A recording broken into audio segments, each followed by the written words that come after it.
হুম। তার বাহিরে একটা আমি অনেকক্ষণ ধরে অপেক্ষা করছি, কাটতেছে হাতে আর মুখে আঘাতের চিহ্ন দেখা স্যার। দেখো, ডোমেস্টিক ভায়োলেন্সের কেস মনে হচ্ছে। জি স্যার। তোমার পরিচিত নাকি? না স্যার, তবে অনেকক্ষণ ধরে বসে আছে আছে তো স্যার, বারবার আপনার সাথে দেখা করার কথা বলছে। আচ্ছা, যাও পাঠিয়ে দাও। জি স্যার।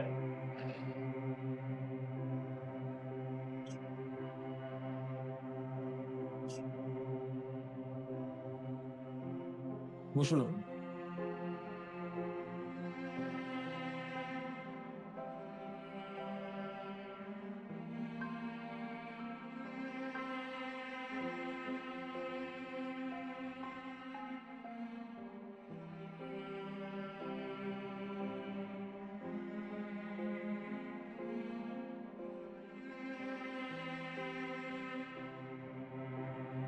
কি সমস্যা বলুন?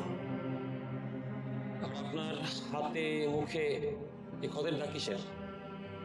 দুর্ভাগ্যের কিছু স্মৃতিচিহ্ন বলতে পারে। আচ্ছা, বুঝলাম। ওনাকে পানি দাও।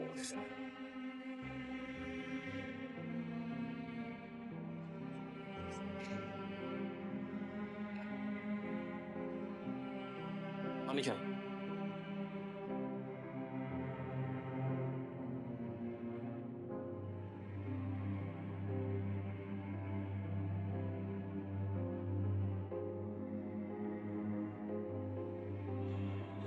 আচ্ছা, এবার বলুন, আপনি তো অভিযোগ যদি থানায় এসেছেন, তারপর অভিযোগ বলুন।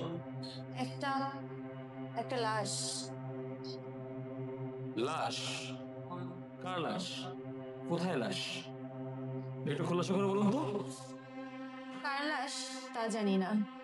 রাজা বাহাদুর সড়কের দিকে যাওয়ার সময় একটা লাশ পড়ে আছে, এটাই আপনাকে জানাতে এলাম। ওখানে অনেক বাড়িঘর আছে, মনে হচ্ছিল লাশটা পচে দুর্গন্ধ ছড়াতে পারে, তাই আপনাকে জানাতে এলাম। মতি, উনি যেখানে বলছেন ওখানে ফোর্স পাঠাবো। যাও। না, এত রাতে আপনার কি প্রয়োজন হলো বাইরে থাকতে? ফ্রেন্ডের বাসায় গ্রুপ স্টাডি করছিলাম, সময় কত হয়েছে খেয়াল ছিল না। এত রাতে চলাচল করলে কত বিপদ হতে পারে রাস্তায়। বিপদের কোনো সময় নেই, যে কোনো সময় যে কোনো স্থানেই আসতে পারে। আর সমাজে চলাচল করতে সব মানুষের তো সময় মানতে হয় না, তাহলে আমাদের কেন মানতে হবে স্যার? কারণ আমরা মানুষ না, আমরা কি শুধুই মেয়ে মানুষ? আচ্ছা আচ্ছা, ঠিক আছে। আহ, আপনি যখন রাস্তায় বের হয়েছেন, আপনি কি রাস্তায় কাউকে দেখেছেন? অতগুলো 4 পয়েন্ট কুকুর ছাড়া আর কিছুই ছিল না। আহা, আমি কুকুরের কথা বলিনি, মানে আমি বলেছিলাম সন্দেহভাজনক হয়ে দেখেছেন আপনি। একবার বলেছি তো, আমি কোনো মানুষ দেখিনি। আপনার দেহের, মুখের আঘাতের কারণগুলো জানতে পারি কি? দেখে খুব বেশি আগের মনে হচ্ছে না। যেখানে লাশটা আছে ওখানেই পড়ে গিয়েছিলাম আমি, ক্ষতটা তখনই লেগেছে।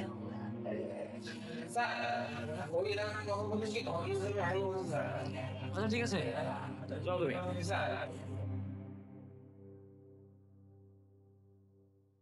আপনি যে রাস্তার কথা বলছেন, রাস্তাটা বেশ নিরিবিলি।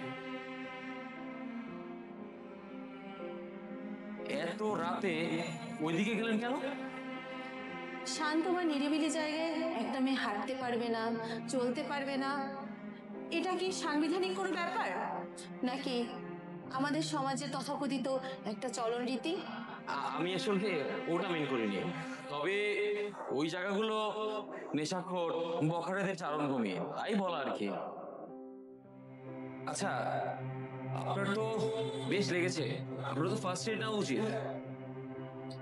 না, তা লাগবে না, আপনি শুধু লাশটা থানায় আনুন।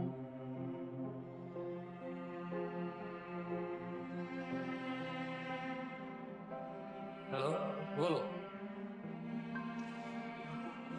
আপনি যাবেন না, আপনি বসুন। হ্যাঁ,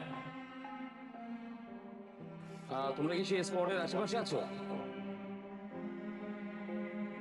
আচ্ছা আচ্ছা ঠিক আছে, আমার পরবর্তী নির্দেশের আগে ওই জায়গা থেকে লড়বে না। হ্যাঁ, ওখানেই দেখো। ওকে।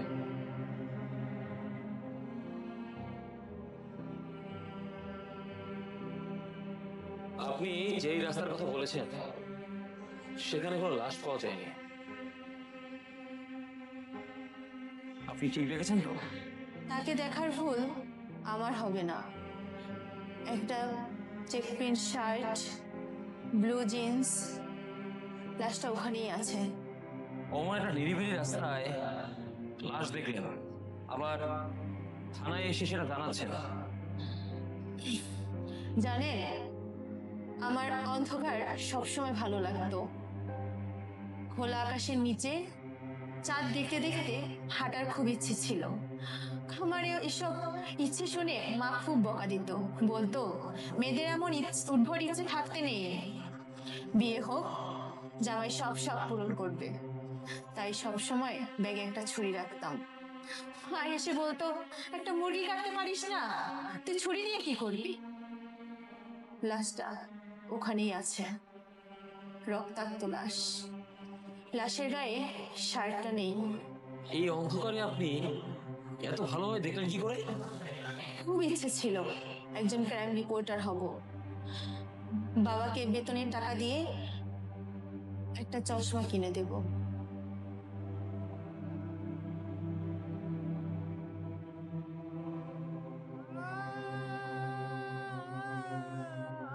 খবরের কাগজটা তার প্রিয় হলেও চশমার কারণে সে পড়তে পারে না।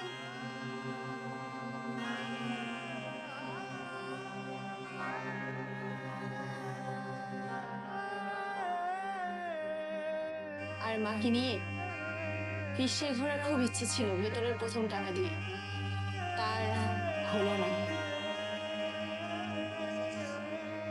হবে না কিন্তু, অবশ্যই হবে। হতে পারতো, কিন্তু হবে না। আচ্ছা, আপনার তো বেশ লেগেছে, আপনার তো ফার্স্ট এড নেওয়া উচিত। তার আর দরকার হবে না। দেহের এই ক্ষতগুলো মনের ভয়কে দূর করে দিয়েছে। বাবাকে বলবেন মাকে যেন সামলে নেয়, মায়ের হার্টের সমস্যা আছে। আমি না থাকলে তার তো ওষুধ খেতে মনেই থাকে না।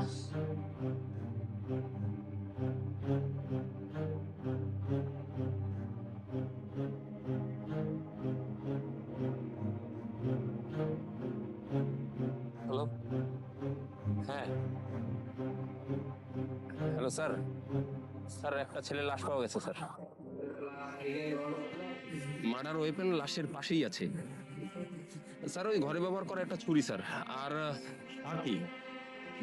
স্যার, মেয়ের লাশও পাওয়া গেছে স্যার। হোয়াট, কি বলছো? জি sir, attempt to rape case মনে হচ্ছে স্যার। গলা টিপে হত্যা করা হয়েছে। আর ছেলেটাকে স্যার পিছনে ছুরিটাঘাতে মারা হয়েছে স্যার। স্যার, আমি মেয়েটার ছবিটা আপনাকে হোয়াটসঅ্যাপ করে দিচ্ছি স্যার। তোমার গলায় এমন কাটছে কেন? Sir, check your WhatsApp sir.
বাবার রাজকন্যা হয়ে চলে যেতে হলো, কারো রাজরানী হতে পারলাম না। আমাদের সম্মানটা মায়ের মতো করুন, স্নেহটা বোনের মতো করুন, ভালোবাসাটা প্রেয়সীর মতো করুন। স্বপ্নগুলোর এত হত্যাকারী কেন? কারণ আমি নারী। আমার গণ্ডি কি শুধুই নারীতেই?